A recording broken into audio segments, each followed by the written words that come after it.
Hello नमस्कार बच्चों, कैसे हैं आप सभी लोग। उम्मीद करते हैं कि आप सभी लोग अच्छे होंगे और आप सभी लोग की पढ़ाई जो है बिल्कुल ही अच्छी तरीके से चल रही होगी। तो प्यारे बच्चों, आज की इस क्लास में हम सभी लोग पढ़ने वाले हैं क्लास 12 हिंदी के मोस्ट इंपॉर्टेंट ऑब्जेक्टिव क्वेश्चन को। और ये सभी ऑब्जेक्टिव क्वेश्चन काफ़ी इंपॉर्टेंट क्वेश्चन है जो कि आपके बोर्ड परीक्षा में बार बार पूछे जाते हैं बच्चों।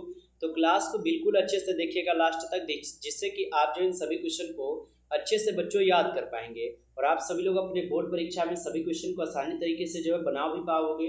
तो क्लास को बिल्कुल आप ध्यान से देखिएगा लास्ट तक। तो चलिए फिर क्लास को स्टार्ट करते हैं। और यहाँ पे देखिएगा बच्चों, पहला नंबर क्वेश्चन दिए गए हैं। पहला नंबर क्वेश्चन है बच्चों, चित्र रेखा किस कवि की रचना है। काफी इंपॉर्टेंट क्वेश्चन है।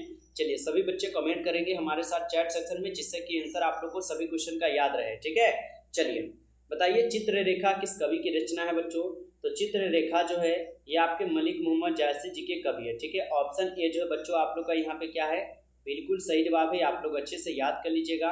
चलिए अगला क्वेश्चन का आंसर लगाइए। जायसी का जन्म स्थान है बच्चों। चलिए सभी लोग कमेंट कीजिए। ठीक है, सभी लोग जो है चैट सेक्शन में आंसर लगाइए। जायसी का जन्म स्थान है बच्चों। तो जायसी का जन्म स्थान जयस कब्र अमेठी में हो जाएंगे। ऑप्शन यहाँ पे सी कीजिएगा सही जवाब। जायसी जी का पूरा नाम बच्चों याद रखिएगा, मलिक मोहम्मद जायसी है, जो कब्रक पाठ के लेखक है। ठीक है, याद रखिएगा आप सभी लोग, क्योंकि ये प्रश्न पूछते हैं। चलिए अगला क्वेश्चन का आंसर लगाइए। मलिक मोहम्मद जायसी की कविता कौन सी है। चलिए बच्चों बताइए, मलिक मोहम्मद जायसी जी के यहाँ पे कविता कौन सी हो जाएंगे। तो बच्चों ऊपर से हम लोग देखते हैं, ऑप्शन यहाँ पे देखते हैं क्या है। ऑप्शन दिए गए हैं पुत्र वियोग, तो ये हमारा किसका है, सुभद्रा कुमारी चौहान का, ये हमारा नहीं है। कब्रक किसका है, ये हम आपके मलिक मोहम्मद जायसी जी का है। ठीक है, ऑप्शन बी यहाँ पे बिल्कुल सही जवाब मिल गया है। ऑप्शन बी कीजिएगा सही जवाब। अच्छा, उषा किसका है, तो उषा हो जाएंगे शमशेर बहादुर सिंह का बच्चों। और हाजिद किसका है, अशोक वाजपेयी जी का। ठीक ना, इनको भी याद कर लेना आप सभी लोग। चलिए अगला क्वेश्चन है बच्चों आप सभी लोग का, यहाँ पे कितना नंबर क्वेश्चन है बच्चों, आंसर लगाइएगा आप सभी लोग। यहाँ पे 4th नंबर क्वेश्चन है, जायसी थे बच्चों। ठीक ना, जायसी जो है ये क्या थे। तो बच्चों जायसी जो है यह एक प्रकार के क्या हो जाएंगे, तो फकीर हो जाएंगे। जायसी जो है अपने आप को फकीर कहते थे बच्चों, याद रखना। ठीक है, चलिए अगला क्वेश्चन है कि जायसी रचित पद्मावत की भाषा क्या है बच्चों। चलिए बताइए, जायसी रचित पद्मावत की भाषा क्या हो जाएंगे। तो जायसी रचित पद्मावत की भाषा जो बच्चों यहाँ पर हो जाएंगे आपके अवधी। ठीक है, अवधी आप सब लोग का सही जवाब हो जाएंगे। अगला क्वेश्चन का आंसर लगाइएगा कि जायसी ने रत्नसेन तथा पद्मावती की कथा को किस प्रकार जोड़ा है बच्चों। बताएंगे कि जायसी ने रत्नसेन तथा पद्मावत की कथा को किस प्रकार जोड़ा है। तो यह किस प्रकार से जुड़े हुए हैं, तो ये जुड़े हुए हैं रक्त रूप लेय द्वारा। ठीक है बच्चों, रक्त रूप लेय द्वारा जुड़े हुए हैं। आप लोग अच्छे से याद कर लीजिएगा। चलिए बच्चों अगला क्वेश्चन का आंसर लगाइएगा। आप सभी लोग यहाँ पे दिए गए हैं। 7th नंबर क्वेश्चन है, निम्न में से कौन सी कृति जायसी की नहीं है बच्चों। चलिए बताइए, निम्न में से कौन सी कृति है जो कि जायसी जी की कृति नहीं है। तो जायसी जी के यहाँ पे कृति कौन नहीं होगा, तो यहाँ पे पद्मावत उनका है, क्या है, अखरावट भी है, चित्ररेखा भी है। लेकिन ये आपके भक्तमाल जो है ये जायसी जी की कृति नहीं है बच्चों। तो ऑप्शन आप लोग का जो है डी सही जवाब हो जाएगा, यहाँ पे सही जवाब। चलिए अगला क्वेश्चन है आप लोग का कि सूरदास का जन्म स्थान कहाँ है। काफी इंपॉर्टेंट क्वेश्चन है, सूरदास का जन्म स्थान कहाँ होगा। तो सूरदास का जन्म स्थान सिही में हो जाएंगे। ऑप्शन ए यहाँ पे बिल्कुल सही जवाब हो जाएंगे बच्चों, सिही में बिल्कुल सही जवाब है, याद रखिएगा। चलिए अगला क्वेश्चन का आंसर लगाएंगे। हिंदी साहित्य का सूर्य जो बच्चों कहा जाता है, तो हिंदी साहित्य का सूर्य किसे कहा जाता है। तो हिंदी साहित्य का सूर्य कहे जाते हैं सूरदास को। ठीक है, ऑप्शन ए जो है यहाँ पे बिल्कुल सही जवाब है। कितना ईजी है बच्चों, सूर्य से सूर्य और यहाँ पे सूर्य से सूरदास, यानी कि सूर्य का यहाँ पे किसे है, हिंदी साहित्य का सूर्य यानी कि सूर्य भगवान से, याद रखेंगे सूरदास हो जाएंगे। ठीक है, यानी सूर्य से सूर्य और सूर्य से सूरदास है। ठीक है बच्चों, याद रखना। चलिए अगला क्वेश्चन है, सत्संग में किनकी अभिरुचि थी। काफी इंपॉर्टेंट क्वेश्चन है बच्चों, सत्संग में किनकी अभिरुचि है। तो सत्संग में जो है बच्चों यहाँ पे आपकी अभिरुचि हो जाएंगे सूरदास के। ठीक है, ऑप्शन बी कीजिएगा आप लोग सही जवाब। चलिए अगला क्वेश्चन है कि कृष्ण भक्ति शाखा के कवि है बच्चों। ये सभी क्वेश्चन काफी इंपॉर्टेंट क्वेश्चन है, यहाँ से प्रश्न आपके बोर्ड एग्जाम में सीधे सीधे मिलते हैं, अच्छे से याद कर लीजिएगा। कृष्ण भक्ति शाखा के कवि हो जाएंगे बच्चों। तो कृष्ण किस भक्ति शाखा के कवि है, तो ये सूरदास के हो जाएंगे। ठीक है बच्चों, ऑप्शन सी सही जवाब है, सूरदास। अगला क्वेश्चन है कि सूरदास किस भाषा के प्रसिद्ध कवि है। चलिए बताइए, सूरदास किस भाषा के बच्चों प्रसिद्ध कवि हो जाएंगे।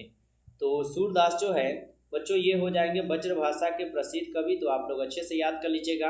अगला क्वेश्चन दिए गए हैं आप सभी लोग का, वत्सलय के विश्व में अद्वितीय कवि कौन है। तो वत्सलय के विश्व में अद्वितीय कवि बच्चों कौन हो जाएगा, तो सूरदास हो जाएगा। ठीक है, ऑप्शन ए यहाँ पे सही जवाब है। अगला क्वेश्चन है आप सभी लोग का यहाँ पे कि कृष्ण कहाँ बैठकर भोजन कर रहे हैं। काफ़ी इंपॉर्टेंट क्वेश्चन है कि कृष्ण जो है ये कहाँ पर बैठकर भोजन कर रहे हैं। तो कृष्ण जो है बच्चों ये आप लोग का नंद की गोद में जो है बैठकर भोजन कर रहे हैं। तो ऑप्शन ए जो है आप सभी लोग का सही जवाब हो जाएंगे। अगला क्वेश्चन का आंसर लगाइएगा आप सभी लोग। मीरा ने अपना प्रियतम जो है बच्चों किसे माना है। तो मीरा ने अपना प्रियतम बच्चों किसे माना है। तो मीरा ने अपना प्रियतम माने हुए हैं किसको, तो कृष्ण को। ठीक है, कृष्ण को माने हैं, ऑप्शन बी सही जवाब है। अगला क्वेश्चन है आप लोग का कि किस कवि का मूल नाम राम बोला था बच्चों। चलिए बताइए किस कवि का मूल नाम जो है यहाँ पे राम बोला हो जाएंगे। तो राम बोला किस कवि का मूल नाम है, तो यह हो जाएंगे तुलसीदास का। ठीक है, तुलसीदास का है बच्चों, ऑप्शन ए यहाँ पे सही जवाब है। अगला क्वेश्चन है कि हिंदी का समन्वयवादी कवि जो है किसे माना जाता है बच्चों। बताएंगे कि हिंदी का समन्वयवादी जो है कवि किसे माना जाता है। तो हिंदी का समन्वयवादी कवि जो है बच्चों ये किसे माना जाता है, तो ये माने जाते हैं आपके तुलसीदास को। ठीक है, ऑप्शन ए यहाँ पे सही जवाब हो जाएंगे। चलिए अगला क्वेश्चन का आंसर लगा दीजिएगा। तुलसीदास का स्थायी निवास स्थान कहाँ है बच्चों। तो तुलसीदास का स्थायी निवास स्थान जो है काशी में हो जाएंगे। ऑप्शन बी कीजिएगा आप लोग सही जवाब। चलिए अगला क्वेश्चन का आंसर लगाइए कि बरवे रामायण किनकी रचना है बच्चों। तो बरवे रामायण जो है ये किनकी रचना है। तो बरवे रामायण बच्चों जो ये है ये आपके तुलसीदास की रचना है बच्चों। तुलसीदास यानी कि कबरक चैप्टर से जो है ना बहुत सारा क्वेश्चन आता है। कम से कम आपको यहाँ पे 3 से 4 क्वेश्चन जो मान के चलिए, तो 4 क्वेश्चन का टारगेट रखिए। 4 क्वेश्चन जरूर आते हैं, इसलिए आपको ये इतना क्वेश्चन आप लोग को यहाँ से देखने को मिल रहा है। ठीक ना, तो अच्छे से याद करते चलिए हमारे साथ। चलिए अगला क्वेश्चन है, काशी में कितने वर्ष तक रहकर तुलसीदास जो बच्चों विध्ययन किए थे। तो काशी में जो है तुलसीदास कुल यहाँ पे 15 वर्षों तक बैठकर जो है क्या किए थे, विध्ययन किए थे बच्चों, याद रखना। अगला क्वेश्चन है, तुलसीदास के दीक्षा गुरु कौन थे। तो तुलसीदास के दीक्षा गुरु हो जाएंगे आपके कौन, नरहरि दास, याद रखिएगा आप लोग, नरहरि दास। अगला क्वेश्चन है कि कवितावली के रचनाकार हैं। तो कवितावली के रचनाकार जो है बच्चों यहाँ पे कौन हो जाएंगे, तो तुलसीदास हो जाएंगे। अच्छे से याद कर लीजिएगा। अगला क्वेश्चन है आप सभी लोग का यहाँ पे कि छप्य क्या है बच्चों। काफी इंपॉर्टेंट क्वेश्चन है, छप्य क्या है।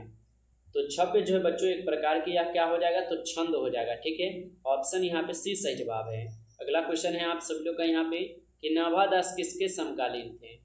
तो नाभादास बच्चों किसके समकालीन थे। तो नाभादास जो है बच्चों ये समकालीन हो जाएंगे तुलसीदास के। ऑप्शन ए कीजिएगा सही जवाब। चलिए अगला क्वेश्चन का आंसर लगाइएगा कि किसकी कविता को सुनकर नाभादास जो है ना सिर झुका लेते हैं। तो किसकी कविता को सुनकर नाभादास जो ये सिर को झुका लेते हैं बच्चों। तो ये किसकी कविता को सुनते हैं, सूरदास की कविता को सुनकर अपने सिर को झुकाते हैं। अगला क्वेश्चन है बच्चों आप सभी लोग का कि नाभादास की कविता किन 2 कवियों के बारे में है।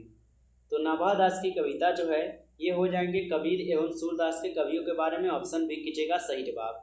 चलिए अगला क्वेश्चन का आंसर लगाइए, रत्नाकर त्रिपाठी किस कवि के पिता थे। तो बच्चों रत्नाकर त्रिपाठी जो है ये किस कवि के पिता थे, तो भूषण के थे बच्चों। ऑप्शन ए हो जाएंगे सही जवाब, याद रखिएगा आप सभी लोग। अगला क्वेश्चन दिए गए हैं, भूषण की कविता निम्न में से कौन है। तो भूषण की कविता जो बच्चों यहाँ पे कौन है, तो कवित हो जाएंगे। कवित आप लोग का सही जवाब है। चलिए अगला क्वेश्चन का आंसर लगाइएगा। अगला क्वेश्चन है, छत्रसाल की तलवार ने कौन से रूप का यहाँ पे धारण कर रखे हैं। तो छत्रसाल की तलवार जो है ये कौन से रूप को धारण किए हैं, तो ये रौद्र रूप को क्या है धारण कर रखे हैं बच्चों। ऑप्शन ए कीजिएगा सही जवाब। अगला क्वेश्चन है आप सब लोग का, निम्नलिखित में से कौन सी रचना भूषण की है। तो भूषण की रचना यहाँ पे कौन है, तो भूषण की रचना बच्चों यहाँ पे कौन हो जाएगा, तो आप लोग अच्छे से याद कर लीजिएगा, शिवराज भूषण। ठीक है, शिवराज भूषण भूषण की रचना है। अगला क्वेश्चन है आप सभी लोग का कि सबके हित का वचन कौन करता है या कौन कहता है बच्चों। तो सबके हित का वचन कौन कहता है, तो याद रखिएगा ये आपके कबीर कहते हैं। ऑप्शन बी हो जाएगा सही जवाब। अगला क्वेश्चन है आप लोग का कि शिवराज भूषण में कितने अलंकारों का बच्चों यहाँ पे निरूपण हुआ है। तो शिवराज भूषण में जो है कुल यहाँ पे 105 अलंकारों का निरूपण हुआ है, याद रखिएगा। चलिए अगला क्वेश्चन का आंसर लगाइए कि शिवा बावनी में किसकी वीरता का बखान है बच्चों। तो शिवा बावनी में किसकी वीरता का बखान हो जाएंगे, तो ये आपके शिवाजी के हो जाएंगे। ऑप्शन ए कीजिएगा सही जवाब। अगला क्वेश्चन का आंसर लगा दीजिएगा आप सभी लोग। यहाँ पे दिए गए हैं निम्नलिखित में से कौन सी कवि छायावादी है बच्चों। छायावादी कवि यहाँ पे कौन होगा आप लोग को बताना है। तो छायावादी कवि हो जाएंगे आपके कौन, जयशंकर प्रसाद। ठीक है, जयशंकर प्रसाद आप लोग का सही जवाब हो जाएगा। अगला क्वेश्चन का आंसर लगाइएगा, कामायनी महाकाव्य में कामायनी कौन है बच्चों। तो कामायनी महाकाव्य में कामायनी जो है ये श्रद्धा हो जाएंगे। ऑप्शन बी कीजिएगा सही जवाब। अगला क्वेश्चन दिए गए हैं, जयशंकर प्रसाद का निधन जो है ना बच्चों कब हुआ था। तो जयशंकर प्रसाद का निधन जो है आपके 1937 ईस्वी में हुए थे। ऑप्शन ए हो जाएंगे सही जवाब 1937 में। नेक्स्ट क्वेश्चन है आप लोग का, जयशंकर प्रसाद का महाकाव्य है बच्चों। तो जयशंकर प्रसाद का महाकाव्य जो है कौन हो जाएगा, तो जयशंकर प्रसाद का बच्चों महाकाव्य हो जाएंगे कामायनी। कामायनी बिल्कुल सही जवाब है। चलिए अगला क्वेश्चन पर बढ़ते हैं। नेक्स्ट क्वेश्चन का आंसर लगाइएगा। 38 क्वेश्चन है, सॉरी 38 क्वेश्चन है। आंसू किसकी रचना है बच्चों, तो आंसू जो है ये आपके जयशंकर प्रसाद जी की रचना है। ऑप्शन बी सही जवाब है। नेक्स्ट क्वेश्चन का आंसर लगाएंगे, जयशंकर प्रसाद ने कौन सी कविता लिखी है। काफी इंपॉर्टेंट क्वेश्चन है। जयशंकर प्रसाद ने कौन सी कविता को लिखे हैं, तो तुमुल कोलाहल कला में ये जयशंकर प्रसाद जी की रचना है। बच गया आपके पुत्र वियोग सुभद्रा कुमारी चौहान का है, उषा शमशेर बहादुर सिंह का है और हाजित अशोक वाजपेयी का है। तो इनको भी याद रख लीजिएगा, ठीक है। इस क्वेश्चन का सही जवाब क्या है बच्चों, बी है सही जवाब, याद रखना। चलिए अगला क्वेश्चन है कि जयशंकर प्रसाद कितने वर्ष की अवस्था में पितृविहीन हुए थे, यानी कि जयशंकर प्रसाद जो है ये कितने वर्ष की अवस्था में थे जब उनका पिताजी का मृत्यु हुआ था। तो आप लोग याद रखिएगा बच्चों 12 वर्ष की अवस्था में, ठीक है, 12 वर्ष की उम्र में बोल सकते हैं। चलिए अगला क्वेश्चन है आप लोग का, सुभद्रा कुमारी चौहान का निधन कैसे हुआ था बच्चों। तो सुभद्रा कुमारी चौहान का निधन जो है कार दुर्घटना के कारण हुआ था, जो कि ऑप्शन ए हो जाएंगे। ऑप्शन ए बिल्कुल सही जवाब है। चलिए अगला क्वेश्चन है आप लोग का यहाँ पे, पुत्र वियोग शीर्षक कविता में कवित्री का खिलौना क्या है बच्चों। तो पुत्र वियोग शीर्षक कविता में कवित्री का खिलौना जो है उनका बेटा हो जाएगा, यानी उनका पुत्र हो जाएगा बच्चों। ऑप्शन ए कीजिएगा सही जवाब यहाँ पे। अगला क्वेश्चन है आप सभी लोग का कि सुभद्रा कुमारी चौहान का जन्म जो है बच्चों कहाँ हुआ था। तो सुभद्रा कुमारी चौहान का जन्म कहाँ पे हुआ था, तो सुभद्रा कुमारी चौहान का जन्म हुआ था बच्चों इलाहाबाद में, ठीक है। इलाहाबाद बिल्कुल सही जवाब दिए गए हैं। अगला क्वेश्चन देखिएगा आप सभी लोग यहाँ पे कि सुभद्रा कुमारी चौहान का जन्म जो बच्चों कब हुआ था। तो सुभद्रा कुमारी चौहान का बच्चों जन्म कब हुआ था, 18 मई 1930 को हुआ था, ठीक है। ऑप्शन सी यहाँ पे सही जवाब हो जाएगा। अगला क्वेश्चन का आंसर लगा दीजिएगा, सुभद्रा कुमारी चौहान स्वयं को असहाय क्यों कहती है बच्चों। तो सुभद्रा कुमारी चौहान जो है यह स्वयं को असहाय क्यों कहती है, तो पुत्र वियोग के कारण स्वयं को असहाय कहती है बच्चों। चलिए अगला क्वेश्चन का आंसर लगाइएगा आप सभी लोग कि जादू टूटता है इस उषा का अब सूर्योदय हो रहा है, और यह पंक्ति किस शीर्षक कविता की हो जाएंगे बच्चों। तो जादू टूटता है इस उषा का अब सूर्योदय हो रहा है, और यह पंक्ति किस शीर्षक कविता के हो जाएंगे बच्चों। तो आप लोग अच्छे से याद कर लीजिएगा, ये पंक्ति आपके उषा के हो जाएंगे, ठीक है। उषा बिल्कुल सही जवाब है। अगला क्वेश्चन का आंसर लगा दीजिए कि इतने पास अपने किस कवि के द्वारा लिखा गया है बच्चों। तो इतने पास अपने किस कवि के द्वारा लिखे गए हैं, तो ये लिखे गए हैं बच्चों शमशेर बहादुर सिंह के द्वारा। ऑप्शन डी सही जवाब है। अगला क्वेश्चन का आंसर लगाइएगा कि शमशेर बहादुर सिंह ने कौन सी कविता को बच्चों लिखे हैं। तो शमशेर बहादुर सिंह जो है ये लिखे थे आपके उषा को, ठीक है। ऑप्शन बी हो जाएंगे सही जवाब। चलिए अगला क्वेश्चन का आंसर लगाएंगे, शमशेर बहादुर सिंह को हिंदी साहित्य में क्या कहा जाता है। तो शमशेर बहादुर सिंह को बच्चों हिंदी साहित्य में कवियों का कवि कहा जाता है, याद रखिएगा। चलिए अगला क्वेश्चन का आंसर लगाइए, उषा का जादू कब टूटता है बच्चों। तो उषा का जादू कब टूटता है, तो बच्चों याद रखेंगे उषा का जादू जो है सूर्योदय होने पर टूटता है, ठीक है। ऑप्शन ए जो है आप सब लोग का यहाँ पे बिल्कुल सही जवाब दिए गए हैं, सूर्योदय होने पर टूटता है। तो बच्चों इस क्लास में कुल 50 क्वेश्चन थे, और 50 क्वेश्चन में आप लोग कितना क्वेश्चन सही कर पाए हो, सभी लोग अपना स्कोर जरूर कमेंट में बताइएगा।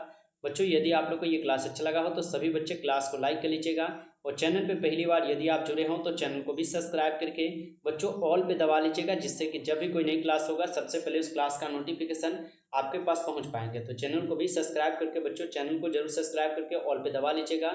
और जो भी बच्चों को नोट चाहिए बच्चों, मात्र आपको 199 में ये PDF और नोट्स दिए जा रहे हैं। जिन भी बच्चों का तैयारी नहीं हुआ है या अगर आप अपनी तैयारी को बेहतरीन करना चाहते हैं तो इस नोट्स को ले सकते हो। आप लोग के नंबर है 962 18 834 बच्चों, ठीक है। 962 18 834 इस नंबर पे आप लोग कॉल कर सकते हो या व्हाट्सएप पर मैसेज करके इस PDF को ले सकते हो। ये PDF आपके लिए बनाए गए हैं बच्चों जिन भी बच्चों का तैयारी नहीं हो रहा है और या जिनसे नोट्स नहीं बन रहा है, ठीक है। अगर आपकी तैयारी करना है बच्चों तो आप लोग इस नंबर पे कॉल कर सकते हो, या आप सब लोग जो है व्हाट्सएप पर मैसेज करके बोल सकते हो कि सर हमें 199 का PDF और नोट्स चाहिए, ठीक है। ये PDF आपको मिल जाएंगे, और ये सिर्फ आपके आर्ट्स वाले के हैं बच्चों। अगर साइंस के स्टूडेंट होंगे तो आपको हिंदी और इंग्लिश दे दिए जाएंगे, ठीक है। आपको हिंदी और इंग्लिश का यहाँ पे प्राइस कम पड़ जाएगा बच्चों, ठीक है। बात करके आप ले सकते हो, ठीक है। चलिए फिर मिलते हैं आपसे नेक्स्ट क्लास में, तब तक के लिए सभी प्यारे बच्चों को टेक केयर, अच्छी तरीके से तैयारी करते रहिए।